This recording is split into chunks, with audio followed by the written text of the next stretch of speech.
Alright, so we talked a little bit about solubility, but how do we express solubility, or how do we express the concentration, or how much of this solid particle is dissolved in the solvent?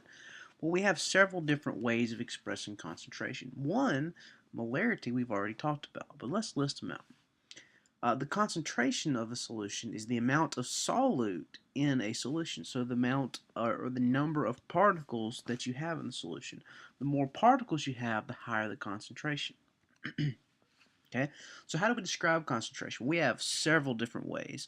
The first is percent by mass. Sometimes you'll go down to the pharmacy and you'll have to get some antibiotic cream or something like that, and you may see 3% antibiotic cream or 3% hydrocortisone cream. Typically you see that. Typically not used by chemists all that much. Percent by volume, you may see rubbing alcohol expressed like that. For example, if you go back to the pharmacy and you looking for alcohol, you'll probably see 3 or 4 different types of alcohol. 100% by volume isopropyl alcohol, 90%, 70%, 50%, depending on what concentration of alcohol you need. That tells you how much alcohol in water you have. So it's if you, for example, if you have a 50% rubbing alcohol solution, 50% of it is isopropyl alcohol. The other 50% is going to be your solvent, or it's going to be your water. Okay? Parts per million and parts per billion are typically used for water contaminants or other things.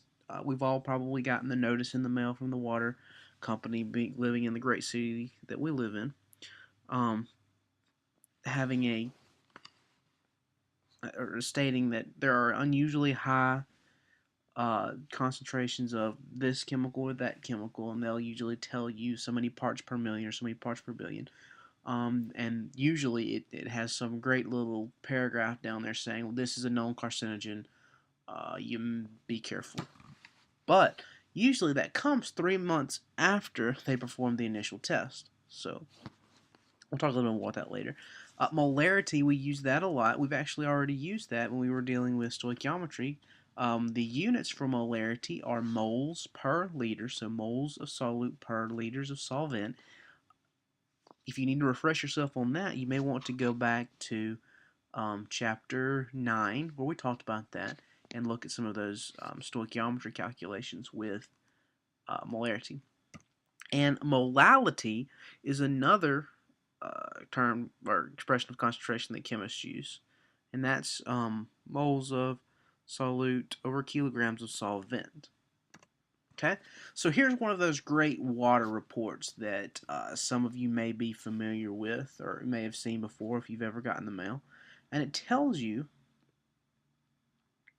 several of these different substances that are regulated. For example, nitrates. Okay, uh, average concentration found in this water system was between 1.3 and 1.94 over the year tested. The highest concentration was 1.94, and then it'll tell you some different uh,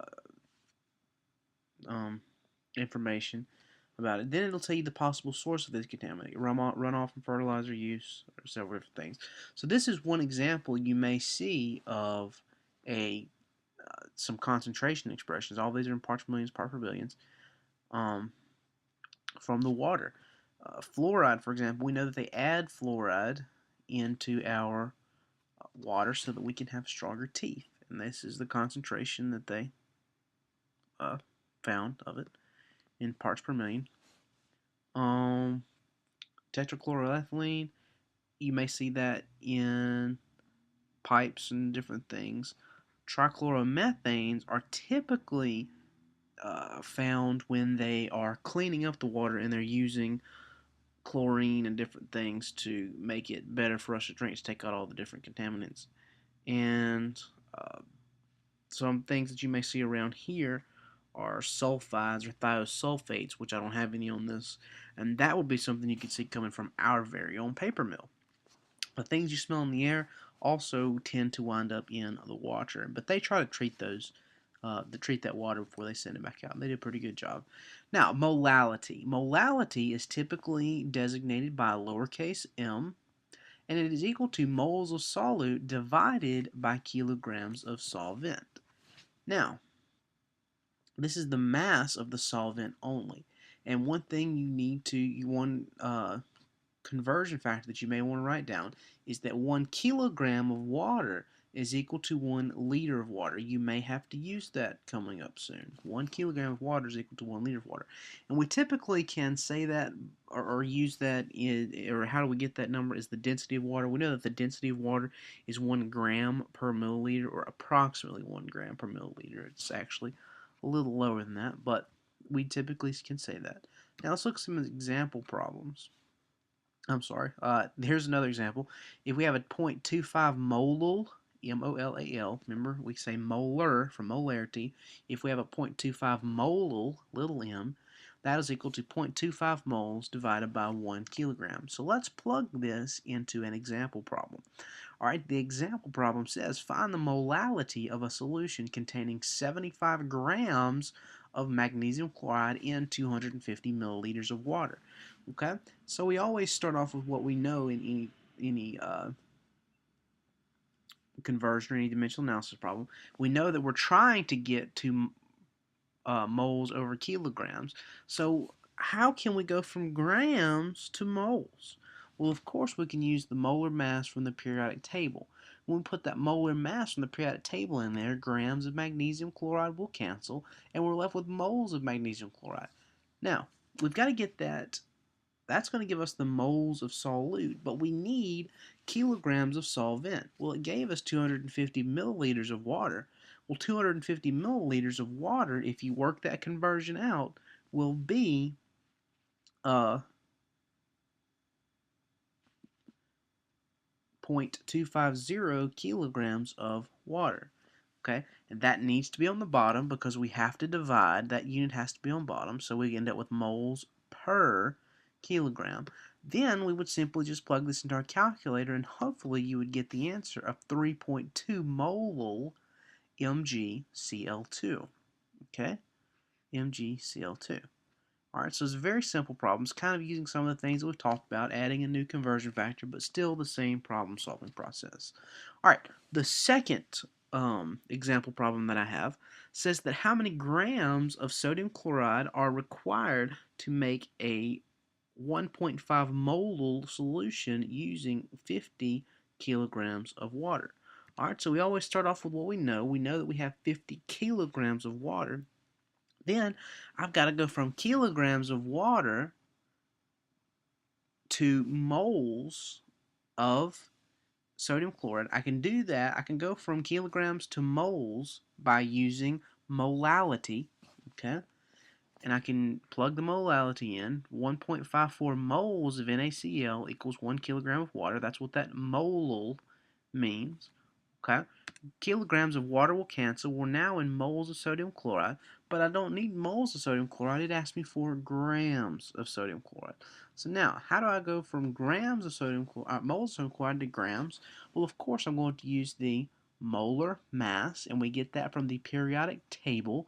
Now, moles of sodium chloride will cancel. If we plug that into our calculator, we will get an answer of 45 grams. All right, and make sure you check your sig figs. We're going to need 3 sig figs in this answer. Okay, so we've got 3 here, 3 here, 4 here. We have to go with the least amount, which is 3.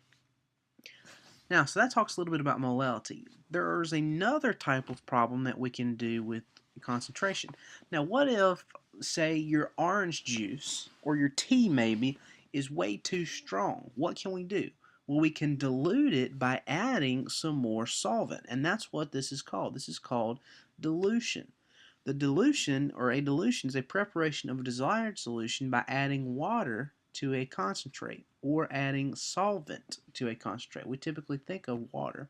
Okay, the moles of solute remain the same. It's just the solvent is getting larger. Now we have a nice equation to help us solve dilution problems. It's known, or I call it M1V1 equals M2V2, where M is the concentration in molarity, and V is the volume in liters. Okay, volume in liters. So let's look at an example problem. It says what volume of 15.8 molar nitric acid is required to make 250 milliliters of a 6.0 molar solution. All right, so let's identify what we are given. First, we are given 15.8 molar nitric acid. We're looking for the volume. We're trying to figure out how much of that do we need to make a 6 molar 250 milliliter solution. Now, your units of volume can stay the same so long as they're both the same. I typically like to work in units, but if the problem gives you milliliters, as long as you stay in milliliters, it can work out the same. Okay? Now, let's plug this into our equation. M1V1 equals M2V2. Simply plug this in and solve for V1, and we end up with 95 milliliters of 15.8 molar nitric acid solution needed. And that wraps up the concentration of the solution discussion.